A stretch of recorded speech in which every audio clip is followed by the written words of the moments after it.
So I was just talking about healing on the trail, finding my true self, and I just left with three areas of living from the self, and I found those to be calm, clarity, and confidence.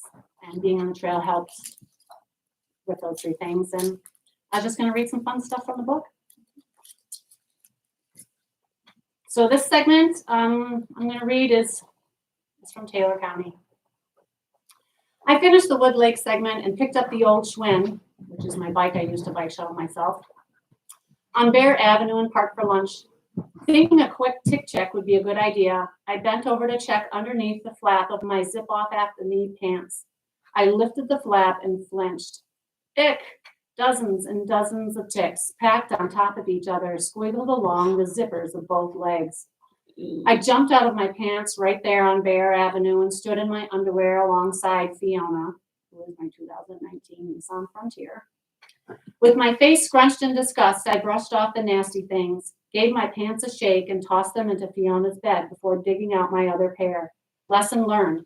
I never wore zip-off pants on the trail again. Enough time remained in the day to squeeze in the nearly 4-mile Timberland Wilderness segment, but reaching it posed a bit of a problem. Both of the Timberland Wilderness's trailheads were on Tower Road, as the segment basically paralleled the road, and Tower Road was on the other side of the county forest.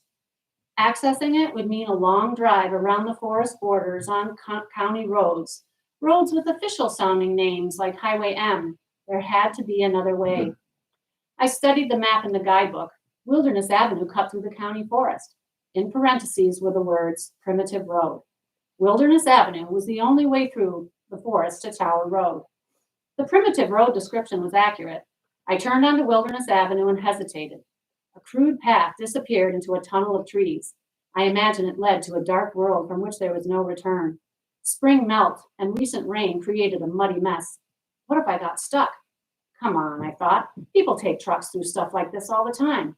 Commercials showed tough, mud-spattered trucks kicking ass in the wild. Fiona could do it. I flipped her into four-wheel drive and left behind the security of solid gravel. Okay, Fiona, get me to Tower Road.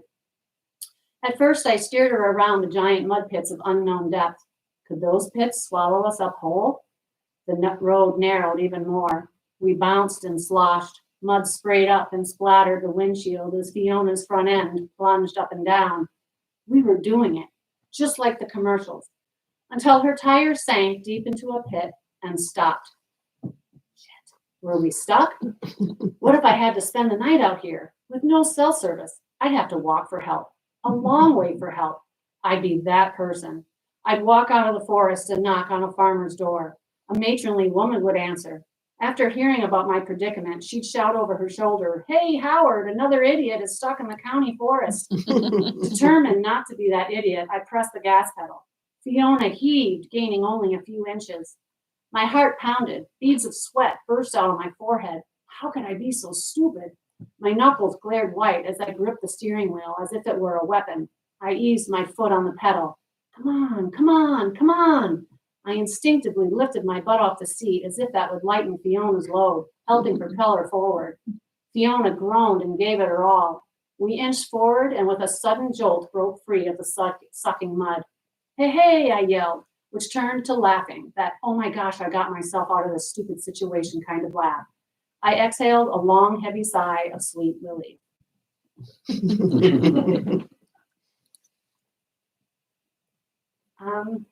This one's from Rusk County up in the Blue Hills. I found that the Blue Hills segments were really some of my favorite. It happened to be an earlier winter up in the Blue Hills area. It was October, and they ended up with early snow that year. So Murphy Flowage Campground was deserted and quiet. I set up my tent between patches of snow. About a half an hour of light remained until sunset. No beautiful colors that evening. The snowy day's gloom would turn to night without fanfare. With no cell service and darkness minutes away, there was nothing to do but snuggle into my double sleeping bags and swipe through the day's photos.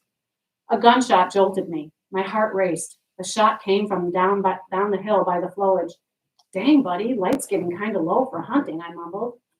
After that, I simply stared at the dancing shadows on the tent ceiling created by bare tree branches and watched the light fade. And then it was dark in the Blue Hills of Wisconsin. An owl hooted, a chipmunk scampered, branches creaked in the wind, acorns dropped from the trees. Their high velocity created loud plunks as they hit the forest floor. But the sound that always made my eyes fly open and caused me to hold my breath was twigs snapping from unknown causes. My heart pounded as I lay frozen, hoping to be invisible to whatever was out there. I didn't want to be found. That's silly, I thought. There's nothing out there. But maybe there is. Maybe a part of me wondered if aliens do swoop down from space and take people away. Or if Bigfoot really does roam our forests and tear posts to shreds. Maybe it watched me as I walked the trail. Or those lumberjacks really did see a hodag near Rhinelander in the 1800s. The world was a vast place with creatures yet to be discovered.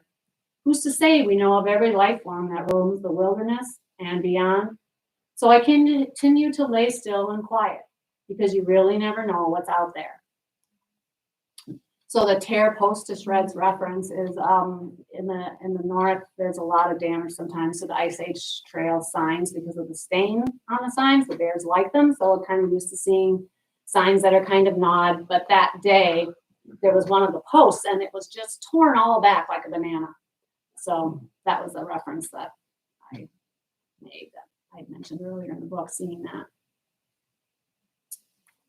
So here's a fun section from Algoma. I really enjoyed all the little towns that dot Lake Michigan that the trail went through. So a little section here.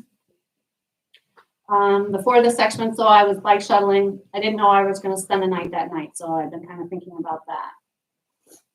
I pedaled through Algoma on my final bike shuttle of the day and approached the Forestville segment trailhead, which was also part of the Anape State Trail. A police car sat in a large lot, a really large lot, with enough space to conspicuously pitch a tent in the corner. Tucked in the back of the lot loomed an electric grid surrounded by fencing. This is my chance, I thought. I could sleep here. I pedaled up to the officer's car. He rolled down the window. Hello, I said, maybe a tad too bright and smiley. He looked like a cranky old grandpa who wanted nothing but peace and quiet. I'm hiking the Ice Age Trail and bike shuttling myself, I added to explain why I was on a bike after just saying I was hiking. I'll be doing this segment early tomorrow morning, so I'm wondering if it would be okay if I parked here overnight and pitched a tent, maybe back by that electric grid. No one would see me. I nodded in the grid's direction and smiled. That's property of the electric company, he said matter-of-factly. I was certain I had interrupted the few quiet moments he hoped to get in his day. I needed more pep. Okay, but I'd arrive after dark and leave before sunrise, and I won't touch anything. I smiled. Well, I smiled bigger. All right, go ahead. He caved like a grandpa with a grouchy facade, but still had a heart that couldn't say no.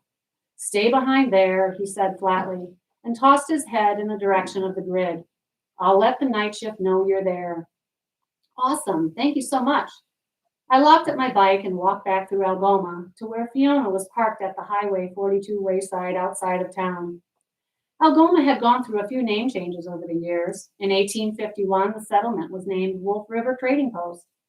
8 years later, it was changed to Anape, after a Potawatomi legend. People constantly misspelled the town's name using an A in the middle instead of an E. The town decided to change the spelling to what people were doing anyway. That name didn't stick either, after the town's residents were being called Anna Peepers. Anna was a popular girl's name in the late 1800s. The joke of being called Anna Peepers didn't sit well with the residents. They searched for a new name and decided on Algoma, a Potawatomi word meaning park of flowers. With it being April, I couldn't discern whether the name was an accurate description. I walked out of Algoma along Highway 42. Clouds stolen the blue sky. A steady Lake Michigan breeze was enough to warrant wearing a bandana around my neck. With the arrival of milder spring weather, I had traded my heavy winter gaiter and headband for a bandana and a brim-brimmed sun hat. In the distance, black smoke rose above the tree line. Maybe someone's burning brush, or it's a garage fire, I thought. The smoke rose higher into the sky. Geez, that's some fire. Something wasn't right. The smoke didn't move like smoke. What the hell? The dark form billowed into the sky, towering above Highway 42. Birds? No, bugs. Out of the heavens came the great Algoma plague of 21. The entire black form twisted in unison and spiraled downward toward me. The swarm swooped down like a black tentacle, preparing to wrap itself around its victim. I stopped on the highway shoulder, covered my face with a bandana, held my breath, and squeezed my eyes shut. So this is how it ends, I thought. Tomorrow's headline will read, Unfortunate Hiker Taken Down on Highway 42 by Great Algoma Plague. Within seconds, millions, no, billions of tiny black bugs engulfed me. They battered my puffy jacket, flew in under my hat's rim, and squiggled into my ears. They attempted to squeeze their way around the bandana's edges, but my hands firmly sealed the cloth over my nose and mouth, and then they were gone. Ew, I never heard that story before. I did post about it. They were, I learned later, they were midges. Oh, maybe I just blocked it out of my memory. I did post about it that day. Okay. So I learned that midges, they live near the Great Lakes. And what they do is it's like their hatching season, and they just form massive clouds and that look like smoke. And and being from central Wisconsin, we didn't have them, so they're something that's kind of around the Great Lakes. And every few years we get these swarms and piles. It's called gnats. I don't know what they are, but maybe something, not midges, maybe, but Because I think they hatch around rivers because fly fishermen use them all the time, but maybe not that size of swamps. That is something. so I just had some readings and just talking about a little bit on finding myself on the trail and what that kind of meant for me. Any questions or anything? Yeah, did you stop in Perkinstown? It doesn't sound familiar. It's that would be Mondo last time. Yeah. Oh. Like 11 over by Gully. I just read that because it's your talk, but I would be remiss not to say this one. My wife and I were living in Ashland, 1983, 82, something like that. Best buddy in Sparta, other best buddies in Portage. I call up 6 o'clock Friday night, call one up. I said, let's meet at the Mondo tonight.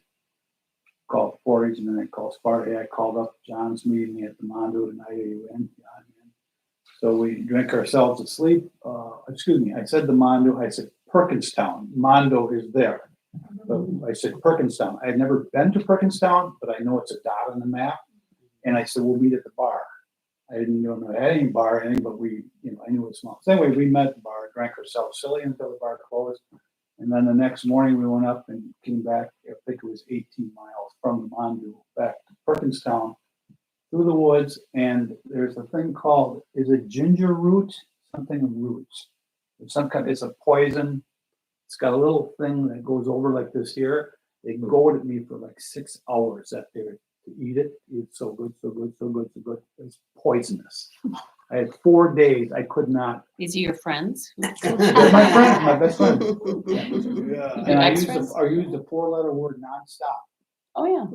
for the next entire day and a half because I was in the woods with no way of getting this out of my throat. Anyway, you didn't run into that one at all. I did not know. I'm glad you stayed away from Perkinstown. So what words of wisdom would you give somebody who just is wanting to start out doing section hiking?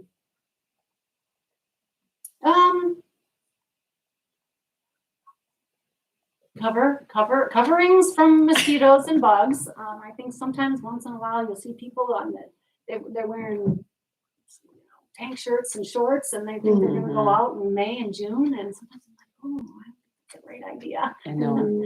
So I think really even on those hot days, I had purchased light, just light long sleeve clothes. So I feel like, and not even just bugs, but a lot of the northern section is sometimes a little over, especially as the summer goes and getting caught by branches and twigs and even high grass can cut up your legs. Yeah.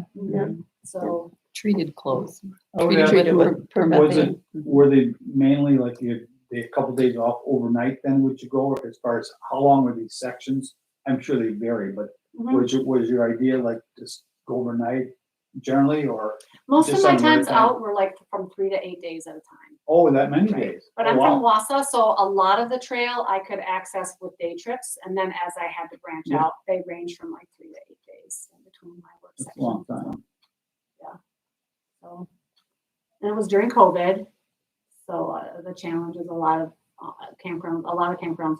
Oh no, the only one I ever found I think was open. Wood Lake was open, but I didn't stay there. I stayed in the Taylor County Forest, and there was a campground on Long Lake in the Chippewa area. I can't recall the name of it offhand. That was open, but a lot of them were closed.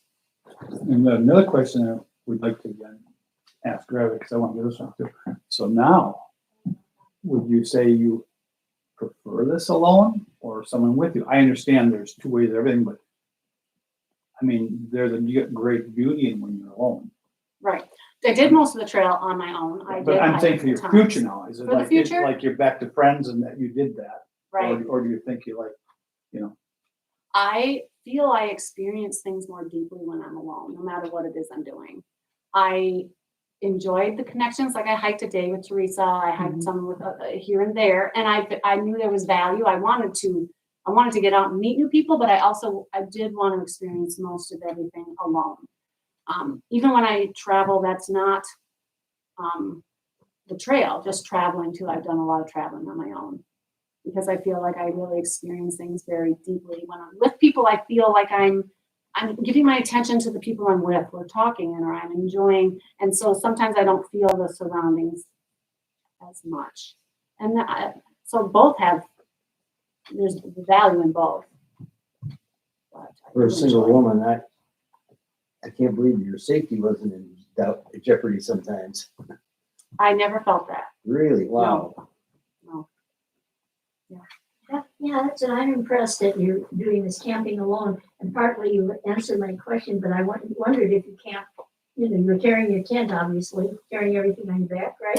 Well, no, because I sectioned hike, so I had everything in my vehicle.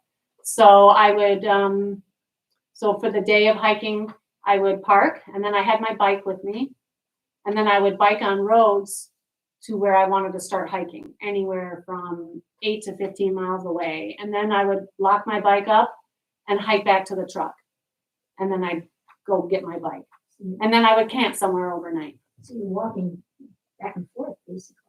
Biking, right? Biking. So I'm doing a lot of biking as well as walking.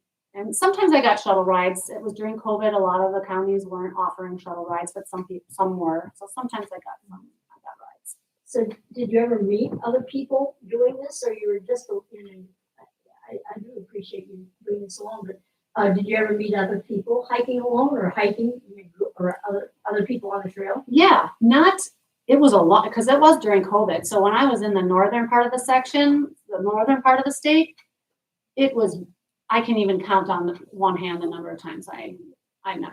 It was a long time before I came across even one person. I hiked all of Langley County. I never saw one person until the very last day. It was a hunter, and he had hunting dogs.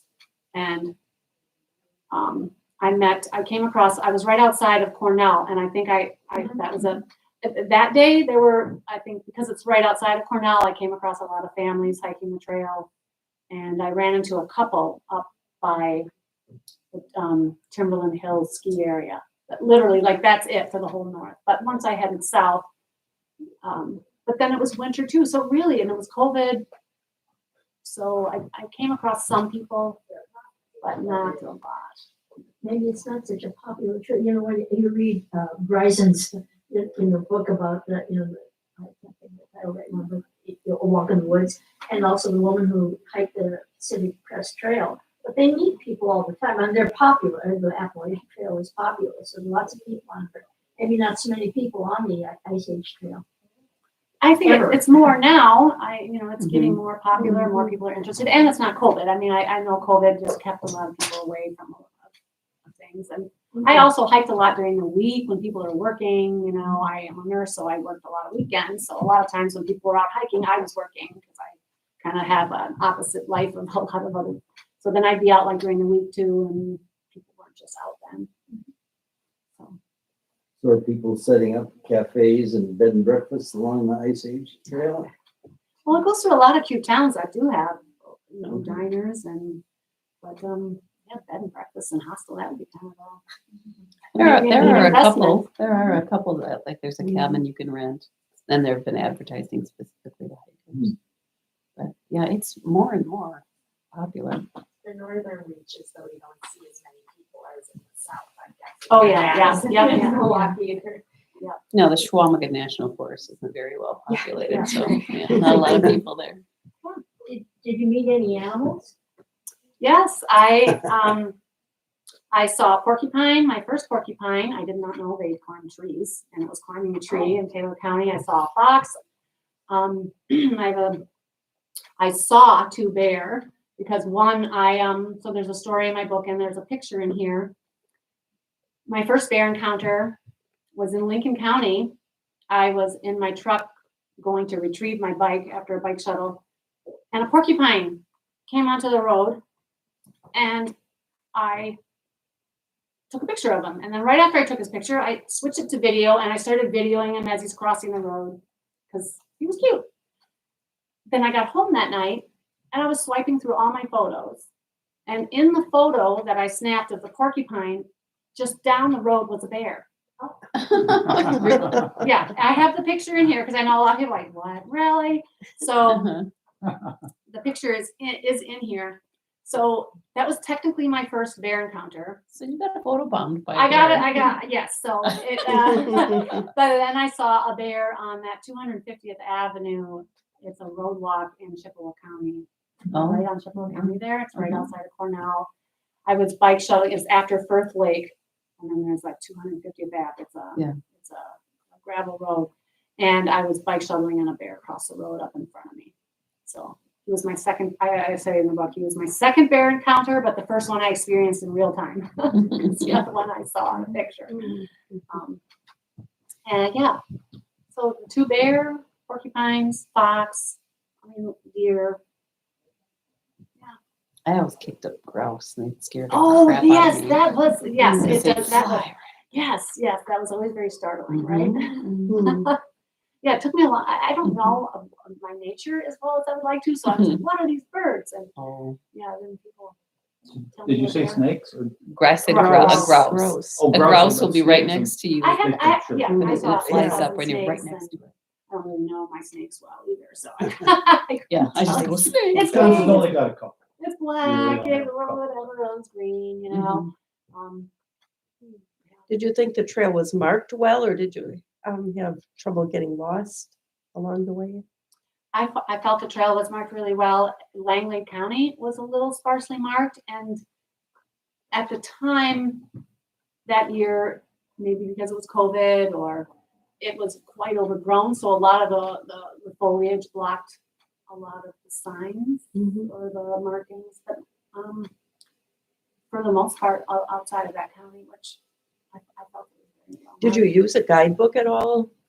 Or do you have any recommendations Well, I for? bought the guidebook. Well, after I'd been on the trail a bit, but I have multiple kind of jokes in my book that I actually never read it, because then there were some surprises. Like, oh, if I would have read the guidebook, I would have known this was going to be like that. So,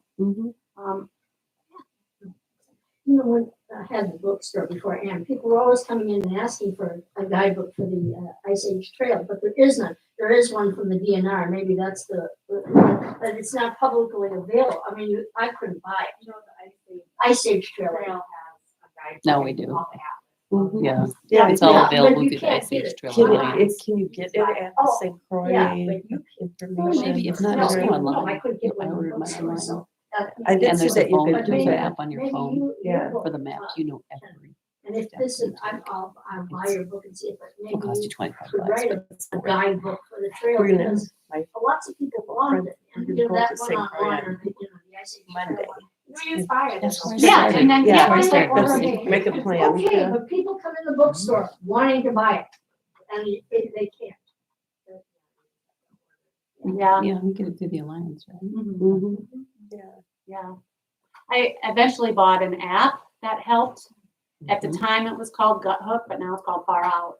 And I had been on the trail a while before I purchased it. And that helps. It's like a GPS app. It shows your location in relation to the trail. So I bought that after, I don't know, I've been on the trail a couple months. And did you get like good internet or good phone signals so you could use the app when you're Well, the on app's trail? You don't- GPS, yeah, so you you don't need a a phone. Oh, you for don't the need a app. phone. I don't know how it works that well. No, it's GPS.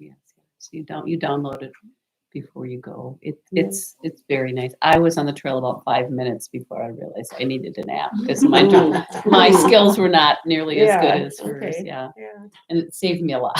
I was Far, so terrible. what's at it called? Far out? Far out. And I don't know if it's mentioned in the Ice Age Trail Alliance. I don't know if that's Yeah. part, do they? Right on their website. I think, no, Mhm. maybe they do. Maybe. yeah. Because they've done some of like classes on how to use it too. Oh, okay. I think they're doing that at the convention as well. I think I looked at the agenda Yes, for the go to the convention. It Ice looks Age like there's a Trail class on how to Alliance use website. on the far It's out. great for getting to. And even spots. in Chippewa, in the New Auburn, is it the Dave Obey? I wish people would go my Yeah, route. that's right. and Get rid of the technology and just go to these places like you did before. All that was available to be like, see what you see before you Yeah. get there. Just walk the trail. I'd, I'm not- I'd still be out in the woods, I'm afraid. to Yeah, say. I know. Maybe I would have figured it out. but- Questions? or- A suggestion, Okay. it sounds to me like you're ready for the Gary Roach book. You ladies know which one I'm talking about? No, The Gary Roach hiking guide, the California 14,000 foot peaks, 56 peaks. It's like it's the biggest thing in the United States. Then, Just in California, I'm sorry, they say California? Colorado? Colorado. Yeah. Colorado, yeah, but then you don't have to be in Wisconsin flat hiking. Some of that's a little, I'm not that athletic. Because there's not, it's not an athletic, they're not athletic endeavors, they are trips where you go up and you have the grasses and then you have the flowers and then you have the rocks and you go up, but they're basically day hikes. so it's not mountain climbing. It is mountain climbing, Did but you ever Find read it? the, It's not what you did you pick, ever yeah. No, read the Grandma Gatewood book? Uh-huh. That- I haven't, but I've heard of her. Yeah, an interesting book and maybe similar story that, she started hiking around her farm because of abuse that she was experiencing. And then, Mother of 13, 14 it kids. or was something. quite a few, once they all got old She enough hiked in a that, pair of Keds. yes. And She had and nothing, no technology at all. knapsack, yeah. Sewn out of a tablecloth or something. And she ended up doing it like three Uh-huh. times.